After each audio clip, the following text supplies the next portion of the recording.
5 WWE legends who absolutely couldn't stand Wahoo McDaniel. Yeah, this one's going to shock you. Honestly, some of the names on this list were the last people you'd expect to have issues with him. But hey, wrestling's full of surprises, and backstage drama is a whole different story. So today, let's dig in and uncover all the real-life heat that went on behind the scenes. 1. Lex Luger. On paper, these two should have gotten along.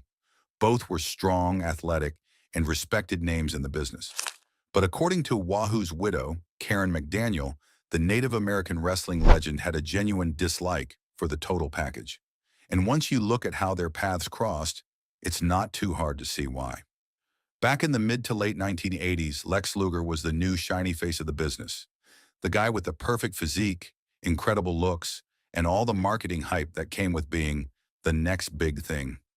Meanwhile, Wahoo was a tough veteran, a man who'd earned every bit of his reputation through blood, bruises, and real fights inside the ring.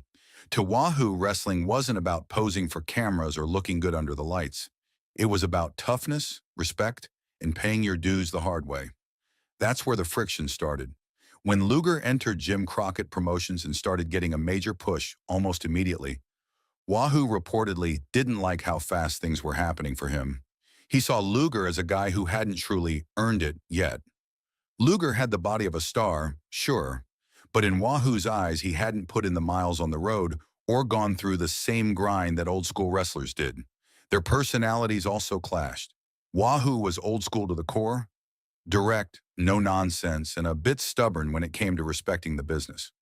Luger, on the other hand, came off as cocky and distant. Many veterans found him arrogant in those early years, and Wahoo was definitely one of them. Although the two worked together professionally in the ring, there was no real friendship outside of it.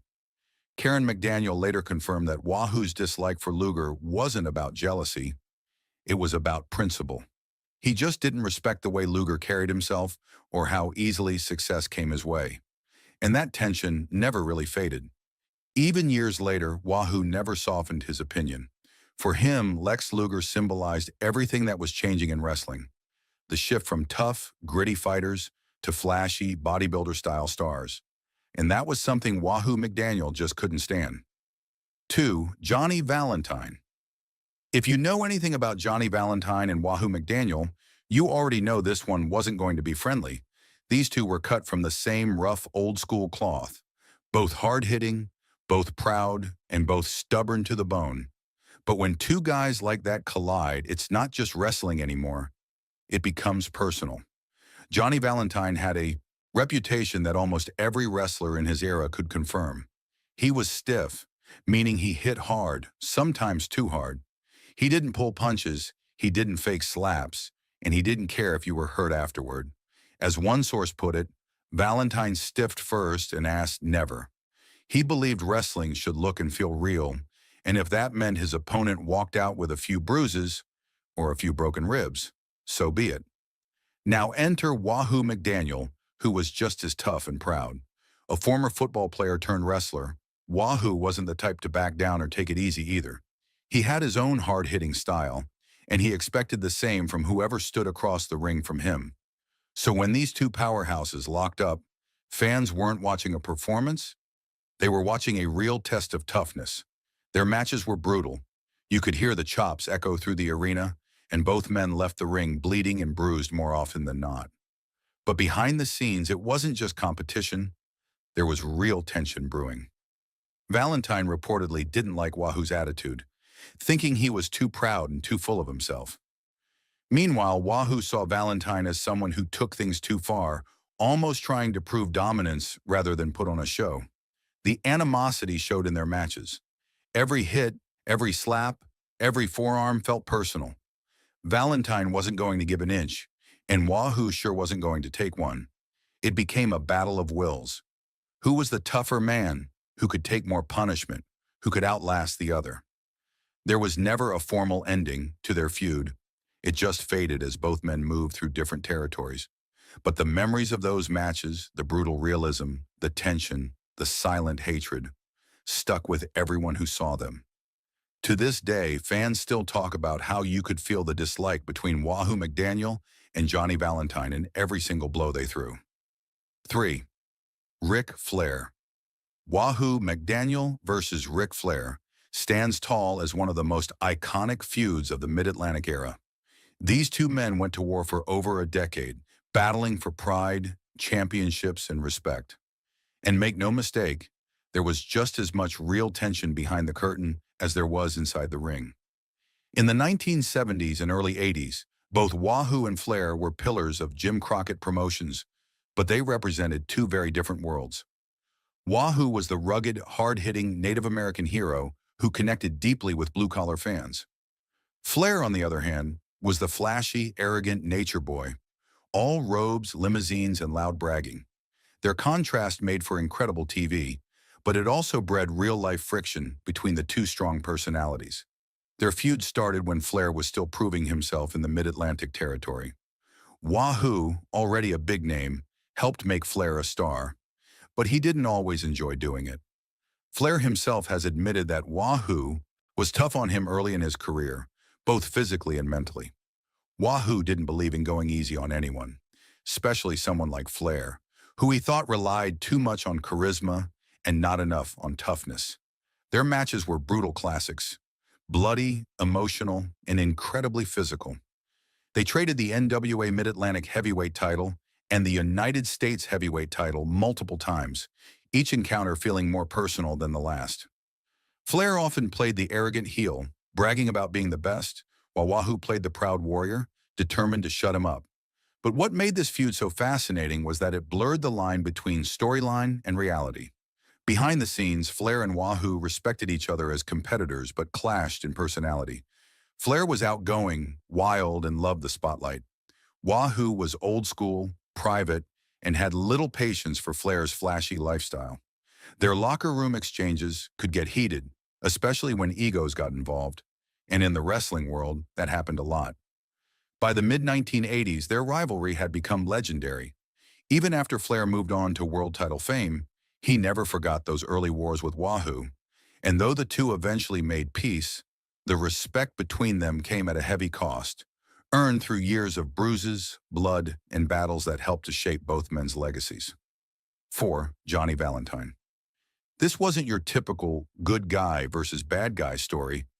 It was a raw, hard-hitting, pride-fueled battle between two men who refused to back down.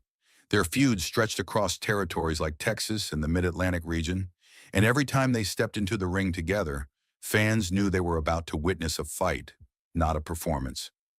Johnny Valentine was known for one thing above all else: stiffness. He hit like a freight train and expected the same in return. His motto was simple: if wrestling's going to look real, it's got to hurt a little. And when he faced off against Wahoo McDaniel, he found someone who shared that same mindset. Wahoo, a former football player turned wrestler, had one of the most devastating chops in the business. So when these two squared up, it became a contest of who could hit harder and who could endure more. Their matches were infamous for those brutal chop exchanges. You could hear the sound echo through the arena, skin turning bright red as neither man gave an inch. Crowds absolutely loved it because it didn't feel fake. You could see the pain, feel the impact, and sense the mutual dislike simmering underneath every strike. The rivalry really heated up in the Mid-Atlantic territory, where both men became major stars. Valentine, the cold and calculating heel, was the perfect contrast to Wahoo, the proud and fiery babyface. Their chemistry was undeniable, but so was the tension. Valentine wasn't the type to joke around backstage, and Wahoo wasn't someone who tolerated disrespect. It was said that the two carried that tension outside the ring, with real animosity spilling over from their matches. In Texas, things got even rougher. Their brawls there became the stuff of legend, long, punishing wars that often left both men bloodied. Neither wanted to lose face, and both were determined to prove they were the tougher man. Eventually, their rivalry ended, not with a handshake, but simply because time moved on and they went their separate ways. But among old-school wrestling fans, those battles between Johnny Valentine and Wahoo McDaniel are still talked about as some of the most authentically violent matches ever. 5. Greg Valentine. If you thought the rivalry between Johnny Valentine and Wahoo McDaniel was brutal, wait until you hear about what happened with Johnny's son. Greg the Hammer Valentine.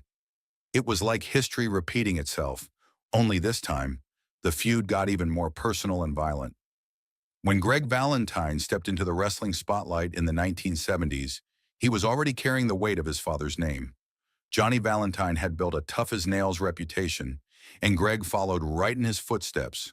Stiff strikes, no-nonsense attitude, and a love for punishing his opponents. And just like his father, he eventually crossed paths with Wahoo McDaniel, picking up a feud that felt like it had been passed down from one generation to the next. Their rivalry kicked into full gear in Jim Crockett Promotions during the late 70s and early 80s. Wahoo was one of the biggest babyfaces in the territory. Loved by fans for his intensity and pride, Greg was the perfect heel, cold, calculating, and every bit as mean as his dad. The two clashed over the NWA United States Heavyweight Championship. But this wasn't just about a title. It was about pride, legacy, and who could out-tough the other. Then came the infamous moment that took their feud to legendary status. During one of their brutal matches, Greg the Hammer Valentine broke Wahoo's leg. Or at least, that's how the storyline went. But the way Greg sold it made fans believe every second of it. Wahoo was written off TV to recover, while Greg made sure everyone knew what he had done. He even started wearing a shirt that boldly read, "I broke Wahoo's leg." That move turned Greg into one of the most hated villains in wrestling. Fans despised him for it, and Wahoo's comeback was explosive. When he finally returned, he went after Valentine with pure rage, and their matches turned into absolute slugfests. Hard chops, forearms, and chaos that looked more like a fight than a wrestling match. Their feud lasted for years, switching between titles, territories, and brutal encounters. It became one of the defining rivalries of the era. The Proud Warrior versus the Heartless Hammer. And even though Greg Valentine eventually moved on to national fame in the WWF, fans never forgot the man who broke Wahoo's leg.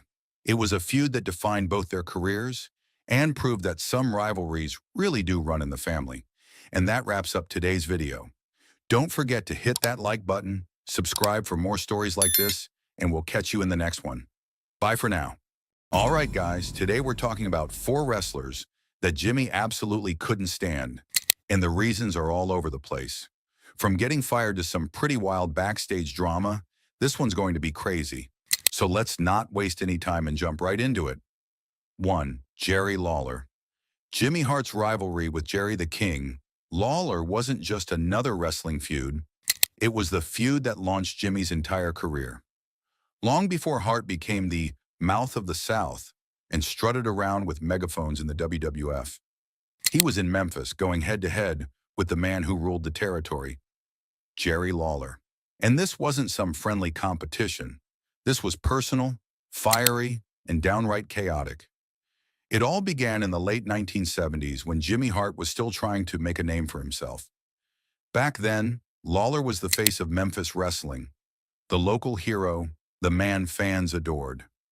Hart started out as part of Lawler's entourage, serving more as a sidekick than a rival. But things didn't stay peaceful for long. When Lawler got injured and was forced to take time off, Jimmy saw an opening.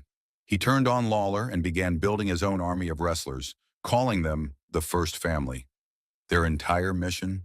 Destroy Jerry Lawler's legacy and take over Memphis wrestling once and for all. Hart became the ultimate thorn in Lawler's side.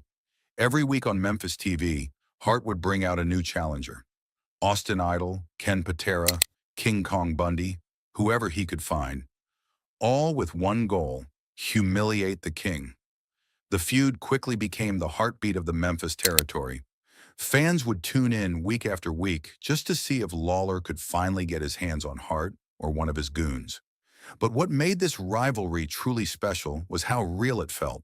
Jimmy Hart wasn't a big guy or a trained wrestler, but his mouth made him dangerous.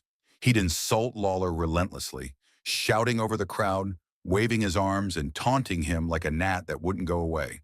And Lawler, being the fiery performer he was, played right into it.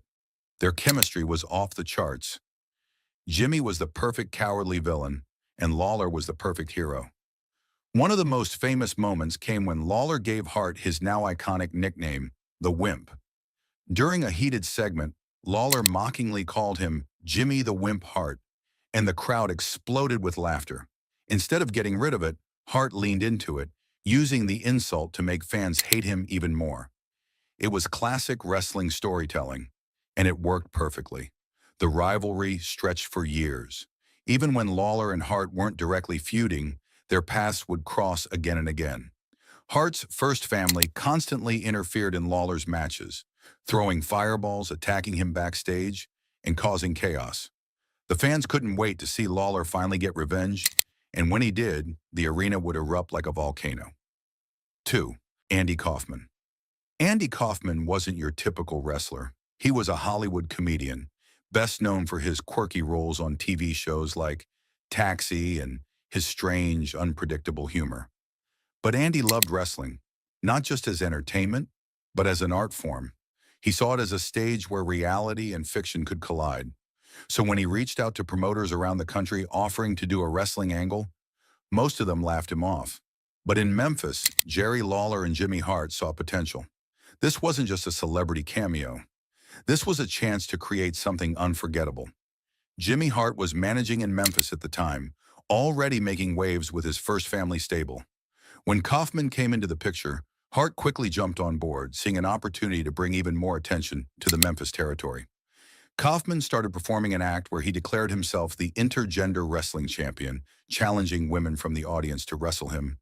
He'd taunt them, brag about being stronger and smarter than women, and then pin them in the ring while shouting, "I'm from Hollywood." The crowd hated him, and that was exactly the point. Lawler, who was always the hometown hero, took offense to Kaufman's antics. He saw him as an outsider disrespecting wrestling and the fans who loved it. Jimmy Hart, of course, fueled the fire, constantly mocking Lawler and hyping up Kaufman as this big-time Hollywood star who could humiliate the King. The tension built for weeks until Lawler finally stepped in and said he'd had enough. He challenged Kaufman to step into the ring with him. Not a woman, not a comedian, but a real wrestler. When they finally faced off, it became one of the most famous moments in wrestling history. Lawler gave Kaufman a massive pile driver that left him motionless in the ring. The audience went crazy. Kaufman was taken away on a stretcher, wearing a neck brace that he continued to wear for months afterward, even during TV interviews. The feud looked so real that people across the country thought Lawler had legitimately injured Kaufman. Things got even crazier when the two appeared together on Late Night with David Letterman in 1982. Kaufman started taunting Lawler live on air, throwing insults until Lawler finally snapped and slapped him across the face on national television. The slap became an instant media sensation, with newspapers and talk shows debating whether it was real or staged. Meanwhile, Jimmy Hart kept playing his role perfectly, going on local Memphis TV and claiming that Lawler had attacked a Hollywood celebrity out of jealousy. For Jimmy Hart, this feud was pure gold. It gave him mainstream exposure far beyond the wrestling world. For Lawler, it solidified his reputation as a serious competitor who could stand toe-to-toe with anyone, even a celebrity. And for Kaufman, it was the ultimate performance, a blend of comedy, drama, and real physical risk that perfectly fit his unpredictable personality. 3. The Hart Foundation. The story between Jimmy Hart and the Hart Foundation is one of betrayal, pride, and payback, and it became one of the most entertaining rivalries of the 1980s. What makes this feud so special is how personal it felt.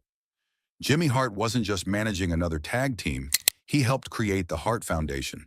He gave them guidance, confidence, and his trademark megaphone energy. But when they turned their backs on him, Jimmy took it personally, and he made it his mission to destroy them every chance he got. It all began in the mid-1980s when Jimmy Hart was one of the most active managers in the WWF. Known as the Mouth of the South, he managed a stable of villains, each one louder and more colorful than the last. Among them was a new tag team made up of Bret, the Hitman Hart, and Jim the Anvil, Neidhart. Together, they formed the Hart Foundation, a mix of brains and brute strength. Bret was the technician, precise and skilled, while Neidhart was the powerhouse, wild and unpredictable. And right there at ringside was Jimmy Hart, screaming into his megaphone, helping them cheat, distract referees, and steal victories. Under Jimmy's management, the Hart Foundation rose to the top of the tag team division. They became WWF Tag Team Champions, and Jimmy proudly took credit for their success. He was always front and center, bragging about his boys, taking the spotlight, and reminding the world that without him, they'd be nothing. At first it worked. The combination of Jimmy's mouth and the team's talent made them one of the most hated acts in the company. But as time went on, things started to change. Bret Hart began getting more popular with the fans. His skill and attitude started earning respect, even though he was still technically a bad guy. Neidhart followed his partner's lead, and before long the team began drifting away from Jimmy Hart's sneaky tactics. The final straw came when the Hart Foundation decided they'd had enough of being villains. They turned face, becoming fan favorites. And in doing so, they fired Jimmy Hart as their manager. That didn't sit well with Jimmy at all. He felt betrayed. He claimed that he was the one who made them stars. And now they were turning their backs on him after all his hard work.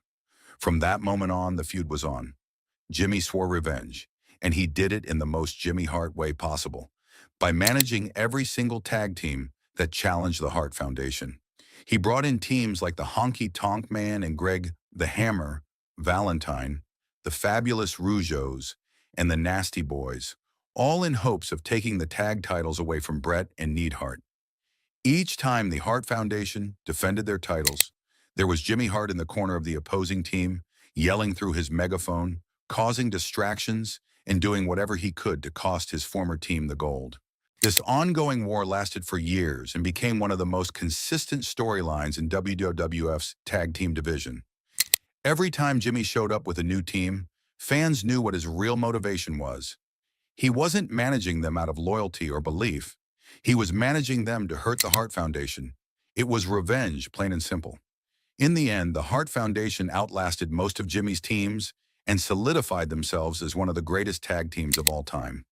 But Jimmy's vendetta made their journey even more memorable. The constant interference, the betrayals, the mind games, all of it kept fans invested. 4. Jake Roberts. It all started with one of Jimmy's prized wrestlers, the Honky Tonk Man, and ended with one of the most shocking moments in WrestleMania history. At the time, Jimmy Hart was managing the Honky Tonk Man, a flashy Elvis-inspired performer who strutted around the ring with his guitar and arrogance turned up to 11. Honky was everything fans loved to hate, loud, cocky, and backed up by the ever-annoying voice of Jimmy Hart. Together they were an unstoppable duo, until they crossed paths with Jake the Snake Roberts. Jake Roberts was a completely different kind of wrestler. He didn't yell or brag like most villains or heroes of that era. Instead, he was calm, cold, and menacing. His words were slow and chilling, his actions methodical. He'd terrify opponents not with shouting, but with silence. And of course, his live snake, Damien, which he carried in a bag everywhere he went. Naturally, this clash of styles made for great TV. Honky Tonk's over-the-top personality versus Jake's quiet, dangerous energy. The tension between the two started building in 1987. Jimmy Hart, always looking for attention, would run his mouth about how Honky Tonk was the true star of the WWF, mocking Jake Roberts at every opportunity. Eventually, it boiled over into a match where Honky Tonk Man brutally attacked Jake with his guitar, smashing it over his head. What fans didn't know at the time was that Jake was legitimately injured from that shot, suffering a real concussion and neck issues that plagued him for months. But being the performer he was, Jake turned the real pain into part of the storyline, vowing revenge on Honky and his loudmouth manager, Jimmy Hart. Their feud reached its peak at WrestleMania III in 1987, one of the biggest shows in wrestling history. On one side stood Jake Roberts, with rock legend Alice Cooper in his corner. On the other side were the Honky Tonk Man and Jimmy Hart, strutting to the ring with confidence. The crowd was electric, waiting to see Jake finally get payback for that brutal guitar attack. During the match, Jimmy Hart did what he always did best: interfere and distract. Every time Jake started to gain momentum, Jimmy would climb onto the ring apron, waving his megaphone and shouting insults. In the end, Honky Tonk Man managed to steal the win, with Jimmy's help, infuriating the fans. But the real highlight came after the match, when Jake and Alice Cooper decided to get even in a way no one would forget. As Jimmy Hart tried to run away, Jake cornered him in the ring, while Alice Cooper reached into Jake's signature bag, and out came Damien, the live snake. The crowd went absolutely wild. Jimmy screamed, running in circles, trying to escape as Alice and Jake closed in, holding the giant python out toward him. It was one of those over-the-top wrestling moments that instantly became iconic. The cowardly manager getting his comeuppance in the most terrifying way possible. That single moment defined Jimmy's feud with Jake Roberts. It showed exactly who Jimmy was as a character. A loud, sneaky manager who always ran his mouth, but ran even faster when the tables turned. And Jake Roberts played his part perfectly. Calm, calculating, and more than willing to let Damien do the talking for him. And that wraps up today's video, guys. Make sure to hit that like button and subscribe so you never miss any of our future updates. See you next time. Bye. Andre the Giant finally revealed the 5 wrestlers he absolutely couldn't stand. And honestly, the names will shock you. From Hulk Hogan to Randy Savage, some of these are the last people you'd expect. So let's dive in and see who else made it to the list. 1. Hulk Hogan. It all started in the early 1980s when Hogan and Andre were actually good friends. Hogan looked up to Andre like a big brother, and Andre respected Hogan's hard work and charisma. They even teamed up several times, and the crowd absolutely loved seeing the two powerhouses together. But as Hogan's fame exploded, thanks to his Hulkamania era, things began to change. Hogan became the face of WWE, headlining shows, doing TV appearances, and selling out arenas everywhere. Meanwhile, Andre, who had been the company's unstoppable attraction for years, started feeling overshadowed. The tension between them slowly built, but it reached its breaking point in 1987. On screen, it was presented as Andre turning against his longtime friend out of jealousy. During an episode of Piper's Pit, Andre famously ripped off Hogan's gold chain and challenged him to a match for the WWE Championship. That single moment sent shockwaves through the wrestling world. Fans couldn't believe the gentle giant had turned villain. Their rivalry came to a head at WrestleMania 30, held in front of over 93,000 fans at the Pontiac Silverdome. The event was historic not just for the crowd size, but for what happened in the ring. Hogan managed to do the unthinkable. He body-slammed Andre and pinned him clean. It was one of the most iconic moments in wrestling history, and it cemented Hogan's legacy as the ultimate hero. But behind the scenes, things weren't as simple. Andre wasn't in great health at the time, dealing with severe pain from his condition, acromegaly. Still, he respected Hogan enough to let him have that big moment, even though he reportedly didn't like Hogan's ego and constant self-promotion. Their relationship after that was complicated. They worked together a few more times, including rematches in 1988, but the friendship never really recovered. 2. Big John Studd. It all began when Big John Studd, managed by the Doctor of Style, Bobby Heenan, started claiming that Andre wasn't the only giant in wrestling anymore. Studd wanted to prove he was stronger and tougher than Andre, and to do that, he introduced something called the $15,000 Body Slam Challenge. The rules were simple. Anyone who could body slam Big John Studd would win the money, but of course, nobody could do it until Andre stepped in. Andre took Studd's challenge personally. For years, he had been billed as the 8th wonder of the world, the biggest and most unstoppable force in wrestling. So when Studd started calling himself a true giant and mocking Andre, it lit a fire in him. Their feud became deeply personal. Andre wasn't fighting for money, he was fighting for respect. The two giants collided many times in different cities, drawing huge crowds who were eager to see if either man could lift the other off the mat. But the most famous battle came at the very first WrestleMania in 1985. The stage couldn't have been bigger. The match was officially billed as the $15,000 Body Slam Challenge. If Andre could slam Studd, he would win the bag of cash. If he couldn't, he would be forced to retire. In that iconic match, Andre finally got his revenge. After a tense, slow-paced power struggle, he lifted Big John Studd high into the air and slammed him to the mat, sending the crowd into a frenzy. Then, in a moment that fans still remember, Andre started throwing the money into the audience before Bobby Heenan ran off with the bag. It was a symbolic moment. Andre didn't care about the money. He just wanted to prove that he was still the giant of wrestling. Their rivalry didn't end there, though. Studd continued to feud with Andre and other babyfaces, always under Heenan's guidance, while Andre remained the company's beloved attraction. But their WrestleMania match sealed their legacy. Two true giants, one unforgettable moment, and a feud that defined an era of wrestling. 3. Killer Khan. Basically, in 1981, when Killer Khan, a fierce Mongolian heel known for his violent style and savage persona, entered the WWF, he quickly made a name for himself as one of the most dangerous wrestlers in the company. During one of his matches against Andre, the feud took a shocking turn. Khan delivered a vicious knee drop to Andre's ankle, breaking it in storyline terms. The way the moment was presented made it look disturbingly real. Andre screamed in pain, and the injury was sold so convincingly that fans were stunned. In reality, Andre had to take time off to recover from a legitimate ankle injury he suffered outside the ring. So the storyline was a clever way to write him out of action. But the genius of it was how they turned his absence into a grudge that would define both men's careers. When Andre returned months later, the calm, friendly giant was gone.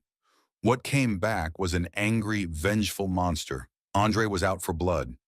He went after Killer Khan with a fury fans had never seen before. Their rematches were pure chaos. No fancy wrestling moves, just raw, violent brawling. The two faced off in a series of brutal encounters, including steel cage matches and Texas death matches, where Andre unleashed his full strength on Khan. Fans were completely invested in seeing Andre get revenge, and every punch, chop, and headbutt felt like payback for what Khan had done. Their feud reached its peak in 1981 and continued into early 1982, with Andre finally defeating Khan in decisive fashion. The storyline made both men look larger than life. Khan as a sadistic villain, and Andre as an unstoppable force of justice. Behind the scenes, there was also real mutual respect. Killer Khan later spoke about how Andre helped elevate his career by agreeing to such a violent feud. For Andre, it was one of the few storylines that allowed him to show a darker, more emotional side. 4. King Kong Bundy. King Kong Bundy entered the WWF in the mid-1980s and quickly became one of the most feared heels in the company. Managed by Bobby Heenan, Bundy was often paired with Big John Studd, forming a near-unstoppable duo of giants. Their mission? To take down Andre the Giant once and for all. Together, Studd and Bundy targeted Andre in brutal 2-on-1 assaults, often leaving the giant bloodied or laid out in the ring. These attacks didn't just build heat, they made fans furious and desperate to see Andre get his revenge. One of the most infamous moments came in 1985, on an episode of Saturday Night's Main Event. During a tag match, Bundy and Studd ganged up on Andre after the bell, repeatedly slamming him and delivering multiple avalanche splashes in the corner. It was one of the most vicious attacks ever aired on WWF television. The visual of Andre helplessly lying on the mat while Heenan's men mocked him burned into fans' memories and made Bundy one of the most hated villains in wrestling. This feud wasn't just physical, it was emotional. Andre was portrayed as the lonely hero, constantly facing the odds, while Bundy and Studd were the arrogant bullies hiding behind Heenan's schemes. Every time Andre fought back, the fans roared louder, making each comeback feel like a huge victory. Their rivalry continued through 1986, often spilling into tag matches where Andre would team with other babyfaces to take on Bundy, Studd, and Heenan's entire faction. Eventually, Andre's feud with Bundy helped lead to Bundy's own rise to main event status, as he later challenged Hulk Hogan in a steel cage at WrestleMania 2. But it was his war with Andre that truly established Bundy as a top-level villain. 5. Randy Savage. Though the feud wasn't as long-running as Andre's feuds with Hulk Hogan or Big John Studd, it was still a wild and fascinating chapter in both men's careers, especially during the late 1980s when Andre had turned heel under Bobby the Brain Heenan's management. By that time, Andre had shocked fans by turning his back on the crowd and joining forces with Heenan. This darker, more ruthless version of Andre wasn't the gentle giant fans once loved. He was now cold, intimidating, and ready to destroy anyone who stood in his way. And one of those unlucky opponents happened to be the Macho Man himself. Their rivalry began in the late 1980s when Savage was riding high as one of WWF's most popular stars. After winning the WWF Championship at WrestleMania 4, Savage was everywhere, charismatic, flashy, and always at the center of attention. That spotlight, of course, made him a prime target for Andre and Heenan, who were determined to crush anyone connected to Hulk Hogan or the Mega Powers Alliance. Savage and Andre clashed multiple times between 1988 and 1989, mostly during the build-up and fallout of the Mega Powers storyline. Andre would often use his massive size to intimidate Savage, while Macho Man, ever the fiery competitor, fought back with speed and cunning. Their matches were built around contrast, Andre's slow crushing power versus Savage's quick strikes and high-flying offense. One memorable encounter came when Savage, alongside Hulk Hogan, faced Andre and Ted DiBiase as part of the Mega Powers versus Mega Bucks storyline. The tension in those matches was electric. Andre used his presence to completely dominate, while Savage played the underdog, trying everything to bring the giant down. Every time Andre caught Savage in his grip, it felt like he could end the match in seconds. But Savage's resilience and quick thinking kept fans on the edge of their seats. Though Andre and Savage never had a long personal feud like others on this list, their clashes carried weight because they represented two eras colliding, the old-school giant versus the fast-paced superstar of the modern WWF. And that wraps up today's video. Don't forget to hit like and subscribe, and we'll catch you soon with another one. All right, guys, today we're diving into something wild. WWE legends who absolutely hated Jim Neidhart. Yeah, you heard that right. Some of these stories are straight up unbelievable, and the reasons behind the hate might surprise you. So let's not waste any time and get right into what really went down behind the scenes. 1. The British Bulldogs. The rivalry between the Hart Foundation and the British Bulldogs was one of the most heated and personal feuds in tag team wrestling during the late 1980s. Behind the bright lights and roaring crowds, there was a deep tension that made this rivalry feel real. Not just to fans, but to the wrestlers themselves. At the center of it all was Jim Neidhart, whose intense personality clashed badly with the Bulldogs, especially when the Hart Foundation began using underhanded tactics to steal the spotlight. The bad blood started to boil when both teams were competing for dominance in the WWF Tag Team division. On one side, you had the British Bulldogs, Davey Boy Smith and Dynamite Kid, beloved by fans for their athleticism, technical ability, and heart. On the other side, the Hart Foundation, Bret the Hitman. Hart and Jim Neidhart, managed by Jimmy Hart, were loud, sneaky, and unapologetically dirty in the ring. While both teams were incredibly talented, their personalities couldn't have been more different. The Bulldogs were all about honor and respect, while the Hart Foundation didn't mind bending the rules to win. The tension exploded during their high-stakes battles for the WWF Tag Team Championship. The Bulldogs were the reigning champions and fan favorites, but the Hart Foundation wanted the gold, and they were willing to do anything to get it. In early 1987, the two teams faced off in a match that would go down in history for all the wrong reasons. The Hart Foundation, with the help of crooked referee Danny Davis, managed to cheat their way to victory. Davis turned a blind eye to every dirty trick the Harts pulled, double teaming, illegal tags, and constant interference from Jimmy Hart at ringside. When the final bell rang, the Bulldogs had lost their titles and the fans were furious. The Bulldogs were equally angry behind the scenes. Dynamite Kid, known for his fiery temper, reportedly held real resentment toward Neidhart and Jimmy Hart for how that match played out. He believed the entire setup was unfair and that the Harts were trying to use cheap heat to push their own careers. From then on, their real-life relationship was tense. The two teams often had to share locker rooms and travel together, but there was a clear divide, respect on the surface, but plenty of bitterness underneath. In the ring, the feud continued to deliver incredible matches, but every encounter felt like a personal fight. Neidhart's loud, mocking attitude only made things worse. He'd laugh and taunt the Bulldogs after every cheap victory, rubbing salt in the wound. The British Bulldogs never forgot how they lost those titles, not because they were out-wrestled, but because they were out-cheated. 2. Demolition. The rivalry between the Hart Foundation and Demolition was one of the most intense and physically demanding feuds of the late 1980s and early 1990s. It wasn't just a battle for the WWF Tag Team titles. It was a clash of two completely different worlds. On one side were Bret Hart and Jim the Anvil Neidhart, the technical and explosive duo who had turned fan favorites after years of being the bad guys. On the other side stood Demolition, the face-painted, leather-clad powerhouses Axe, Smash, and later Crush, a group known for brute strength, intimidation, and dominance.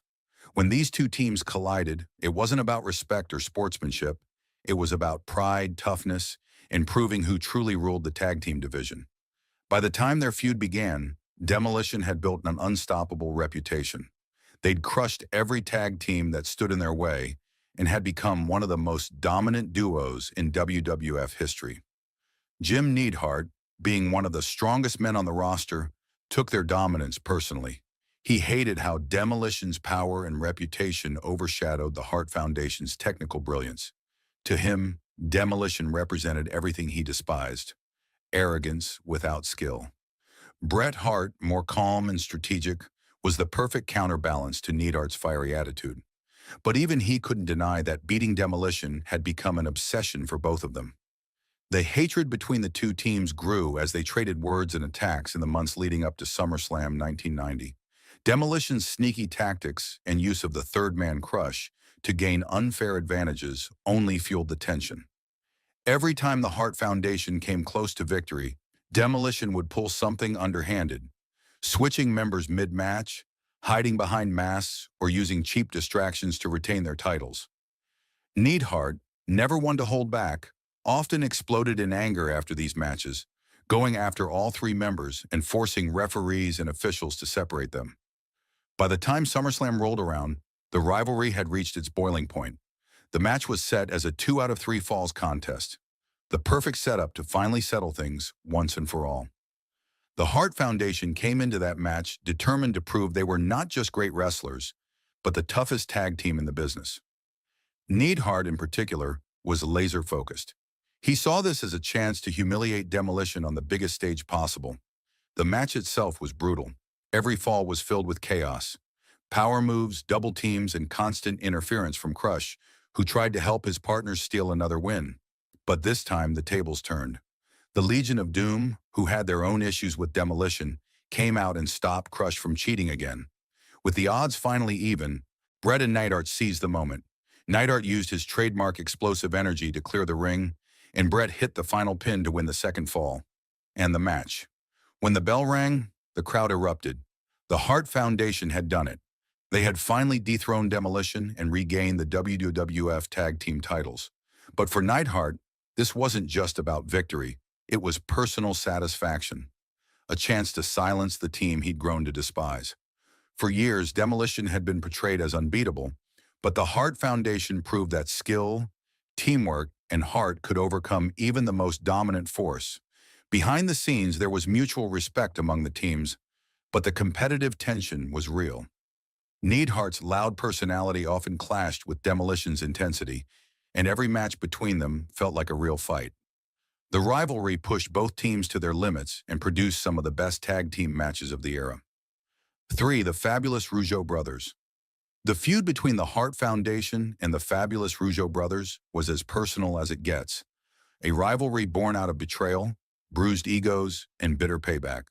What started as a simple managerial split turned into an all-out war between two of the most talented tag teams in WWF history.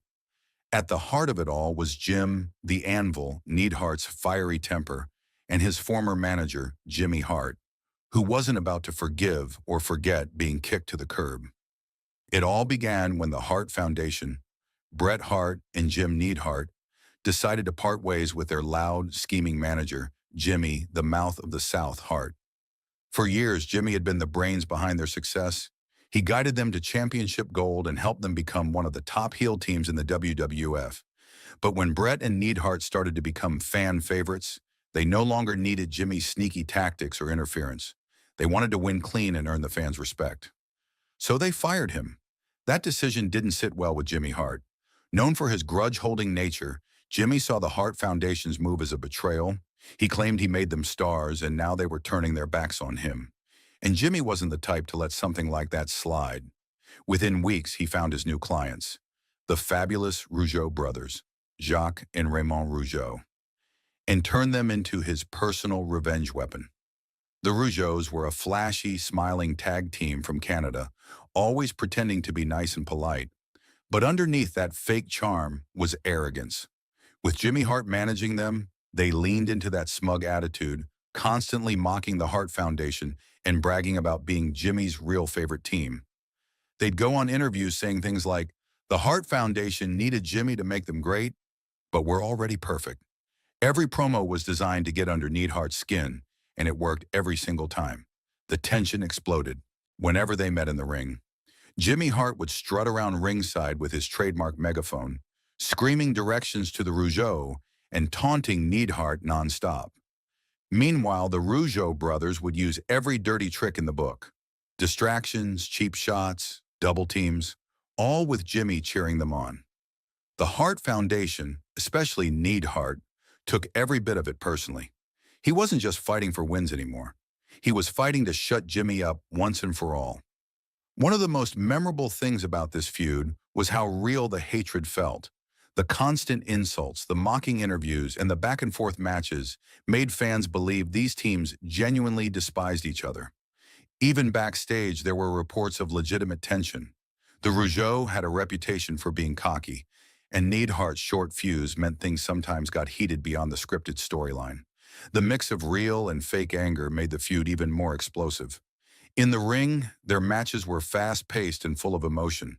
Bret would use his technical skills to keep things under control, while Neidhart's explosive power would turn the tide whenever things got rough. Every time the Hart Foundation got close to winning, Jimmy Hart would interfere, throwing his megaphone into the ring or distracting the referee just like old times. It was poetic revenge for him and pure frustration for his former team. Eventually, the feud helped the Hart Foundation grow stronger. They learned to beat Jimmy at his own game, outsmarting him and overcoming his new protégés. But the bitterness never fully faded. Jimmy Hart used the fabulous Rougeau brothers as his way of reminding the Hart Foundation that turning their backs on him came with consequences. For Neidhart, it became personal payback every time they met. 4. The Nasty Boys. This one had everything: chaos, personal grudges, and a brutal ending that marked a major turning point in Jim Neidhart's career. The Nasty Boys, managed by Jimmy Hart, weren't exactly known for finesse. They were wild, aggressive, and dirty in the ring, basically everything the Hart Foundation stood against. But what really added fuel to the fire was Jimmy Hart himself. Remember, he used to manage the Hart Foundation before they dumped him, and he never got over it. So when he took on the Nasty Boys as his new clients, it was more than business.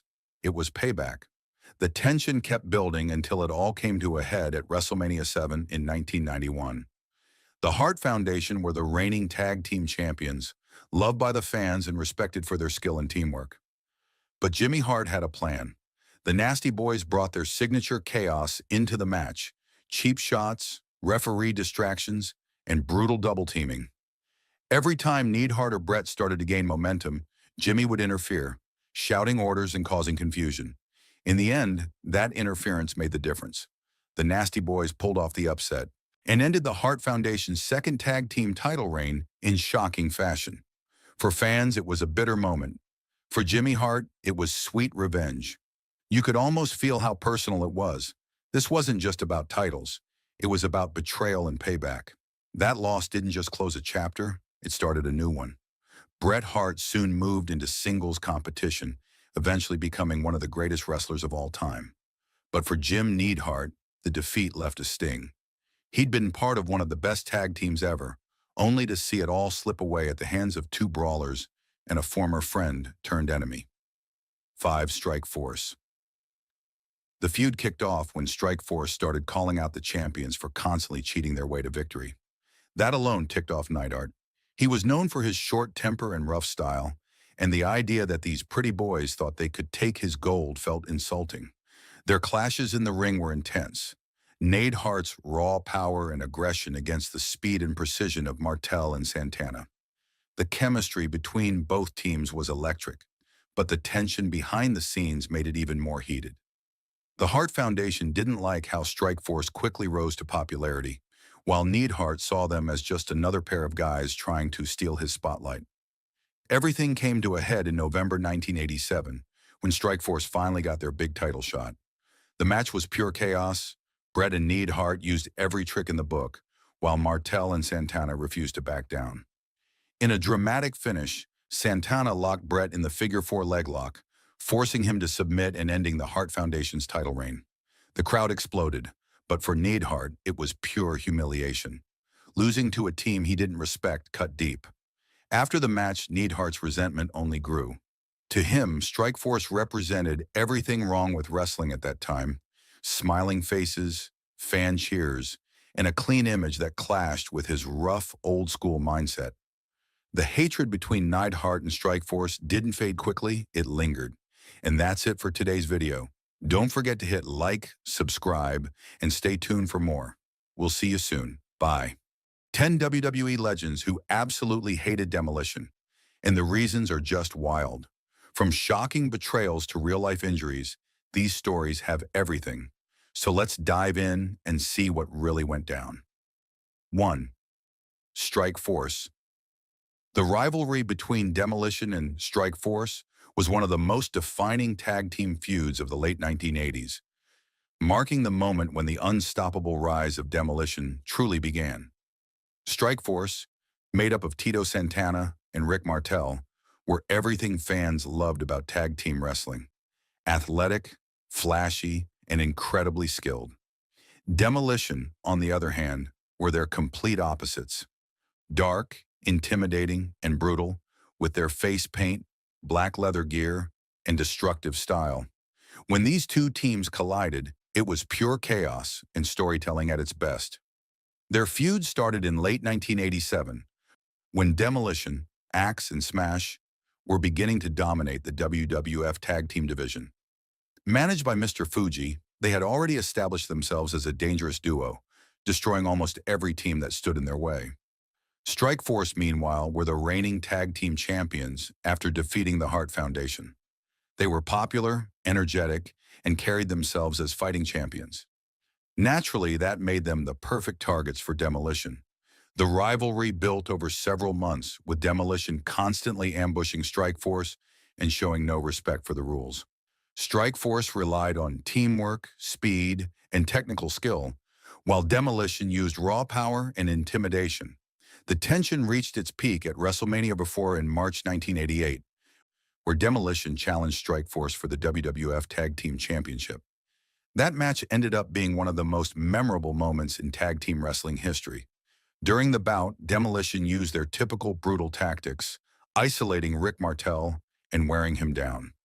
Then came the turning point.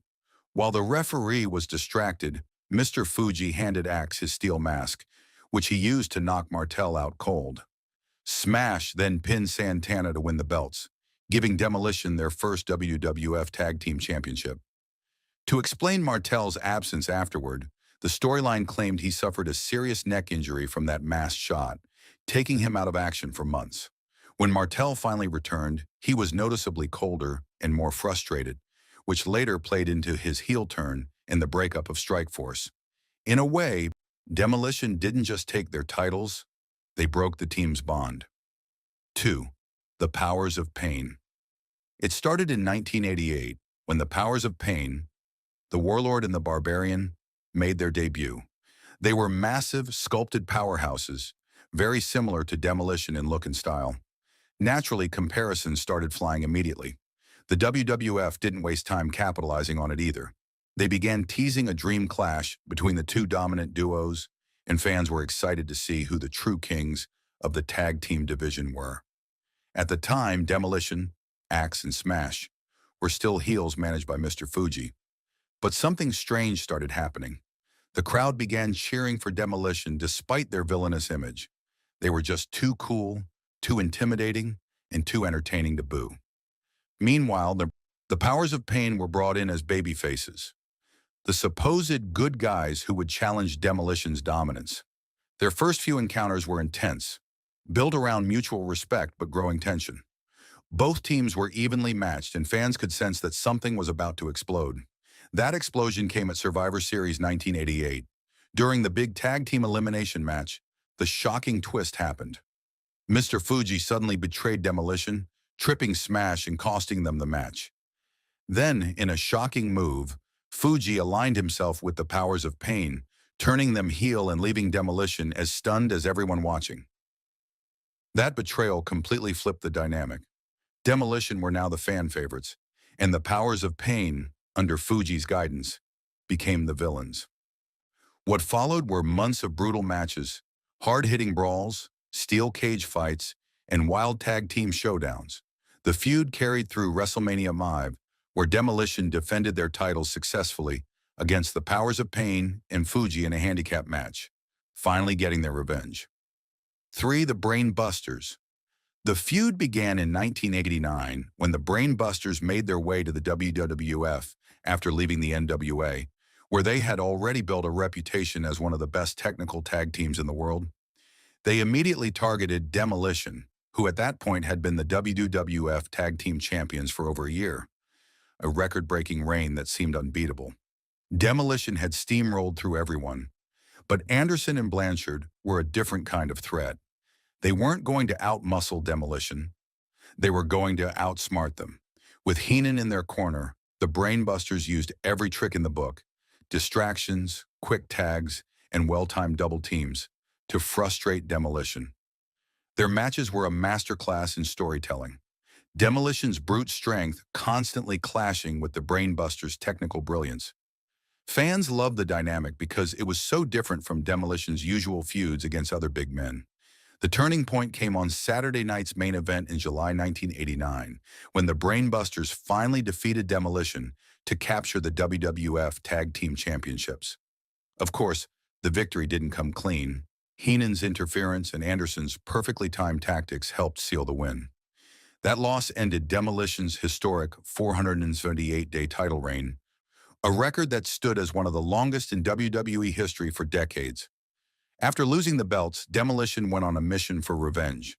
The two teams clashed repeatedly throughout the rest of 1989, delivering some of the most intense and well-executed tag matches of the era.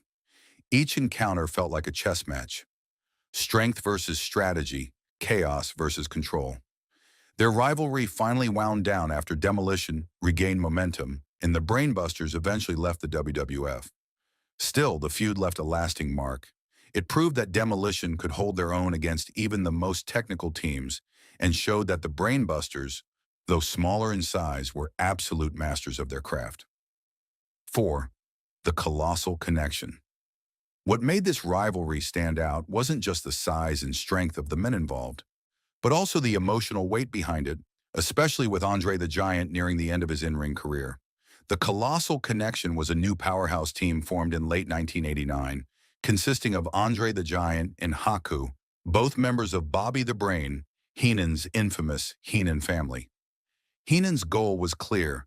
He wanted his stable to dominate every division, and Demolition's position as two-time WWF Tag Team Champions made them the perfect target. At that time, Demolition, Axe and Smash were fan favorites, known for their face paint, power moves, and unmatched chemistry. They had already fought through the best teams the company had to offer, but the Colossal Connection posed a completely different kind of threat. Andre may have been past his physical prime due to his worsening health, but his size and presence were still unmatched.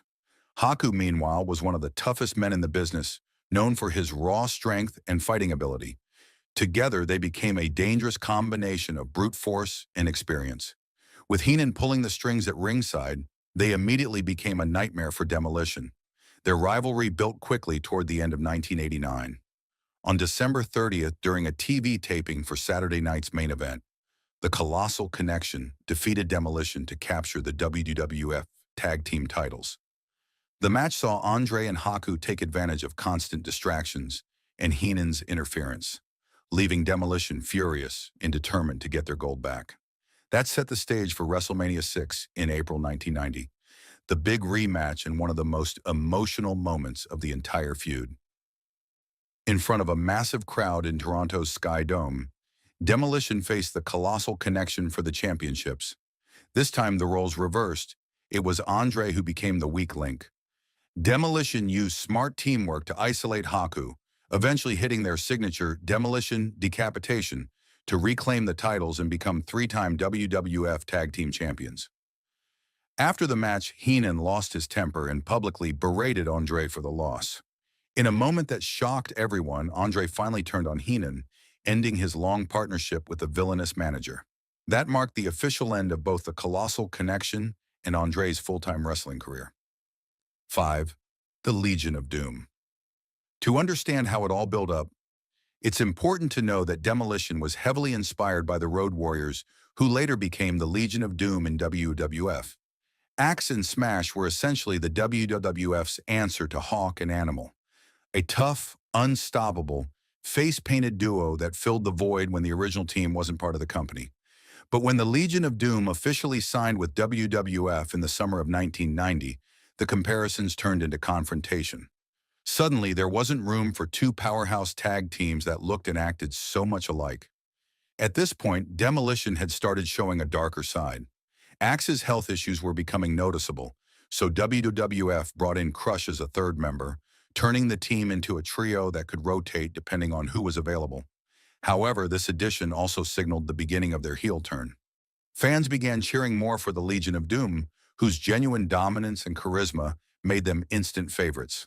The tension between the teams began almost immediately after LOD's debut. Demolition, once adored by the fans, started acting more vicious and jealous. They attacked LOD during interviews and matches, claiming they were the originals and that Hawk and Animal were just trying to steal their spotlight. The Legion of Doom, never ones to back down, fired right back, calling Demolition copycats and challenging them to prove who the real powerhouse team was. Throughout late 1990, the feud burned hot with explosive tag matches and chaotic brawls, often ending in disqualifications or interference. Demolition's new heel persona made the dynamic even better. The fans were now fully behind the Legion of Doom, who stood as the unstoppable newcomers challenging the once-feared Demolition. Though the rivalry never got the long, decisive pay-per-view blow-off fans hoped for, it still left a huge mark. Behind the scenes, the storyline was somewhat rushed due to Axe's health issues, which led to him quietly leaving the group. But in the eyes of the fans, the feud had already delivered what they wanted. Two of the most dominant, destructive tag teams of all time finally colliding. And that wraps up today's video. Don't forget to hit the like button, subscribe, and drop a comment below. We'll catch you all in the next one.